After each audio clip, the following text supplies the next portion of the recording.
ఈరోజు నేను రాజమండ్రిలో ఉన్న రాజేంద్ర స్టీల్ షోరూమ్‌కి అయితే వచ్చేసాను ఫ్రెండ్స్. ఇక్కడ మనకి చిన్న స్పూన్ నుంచి పెద్ద పెద్ద కాటన్ క్యారేజెస్ వరకు అన్నీ ఒకే చోటే దొరికేస్తాయి. అంతే కాదండి, ఏ ఫంక్షన్‌కైనా ఎలాంటివి కావాలన్నా, ఎన్నెన్ని కావాలన్నా దొరికేస్తాయి ఇక్కడ. రాజమండ్రిలో ఉన్న అతి పెద్ద హోల్‌సేల్ షాప్ ఫ్రెండ్స్ ఇది. బయట ప్రైసెస్‌తో కంపేర్ చేసుకుంటే ఇక్కడ ప్రైసెస్ చాలా రీజనబుల్‌గా అనిపిస్తాయి.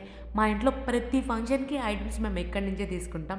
యాక్చువల్‌గా మా వాడి బర్త్‌డేకి ఐటెమ్ సెలెక్ట్ చేద్దామని అయితే వచ్చాము. ఈ 3 ఇన్ 1 డబ్బాలు, డిష్ ఇంకా ఈ బియ్యం డబ్బా సెలెక్ట్ చేసాము. ఇంకా ఫైనల్‌గా అందరికి బియ్యం డబ్బా నచ్చి అదే తీసేసుకున్నాం. క్వాలిటీ కూడా చాలా బావుంటుంది. మనకి ఐటెమ్ మీద నేమ్స్ కూడా ఎలా కావాలంటే అలా ప్రింట్ చేస్తారు వీళ్ళు. సో మరెందుకు లేట్, ఈసారి మీ ఇంట్లో ఫంక్షన్ అయినప్పుడు ఈ షాప్‌ని పక్కా విజిట్ చేసేయండి. మరిన్ని అప్డేట్స్ కోసం మా మిడిల్ ఈస్ట్ పిల్ల పేజ్‌ని లైక్, షేర్ అండ్ సబ్స్క్రైబ్ చేసుకోవడం మర్చిపోకండి. Bye bye friends.